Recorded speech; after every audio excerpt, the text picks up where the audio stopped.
Here in Lakewood, City Council elections are just round the corner, and I can't help thinking about all those signs. What's really going on? A 2013 study by Cam and Zekmeister from Vanderbilt University showed just how powerful signs can be. The researchers put up signs for a fake, non-existent candidate near an elementary school. A few days later, about a quarter of the parents surveyed picked this imaginary candidate as one of their top choices. So, it's no surprise that candidates for Lakewood's City Council are spending real money on signs. Washington's Public Disclosure Commission tells us how much.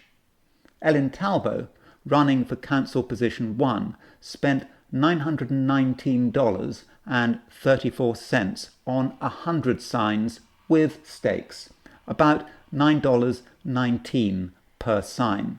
According to reports, she even enjoys personally driving her own signs into Lakewood's rocky ground.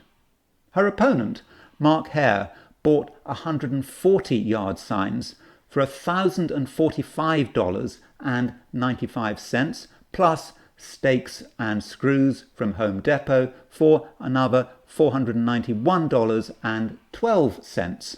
That's a total of $1,537.07, or about $10.97 per sign. Slightly more expensive than Talbot's, but maybe larger or sturdier. Then there's Philip Lindholm, running for position 3. He spent $2,677.59 on 268 signs, which works out to $9.99 each, slightly less than Hare's average and a bit more than Talbot's, but still within the same general range. But Lindholm's expenses include something extra: campaign sign assembly, placement, delivery and installation. $2,819 paid to a Puyallup company called Mabanis Construction. If that work was for the same 268 signs, it adds about $10.52 per sign. More than $10 just to put up a sign. So suddenly Lindholm's real cost per sign is closer to $20.50, roughly double what Talbot or Hare spent. Now, maybe Lindholm is simply busy. So busy that he doesn't have time to put up 268 signs himself. Fair enough. But here's the interesting part. His signs all say at the bottom, "Community for Philip Lindholm." That message suggests neighbours and supporters are pitching in, volunteering and putting in their own time and their own elbow grease for the campaign. But the reality looks different. Instead of community volunteers, it seems a private company was hired to do the work. And that raises a fair question. Is this real grassroots energy, or is it campaign spending dressed up as community spirit? Maybe Lindholm's community is really just the developers and real estate people who paid for all those signs and for workers to put them in the ground.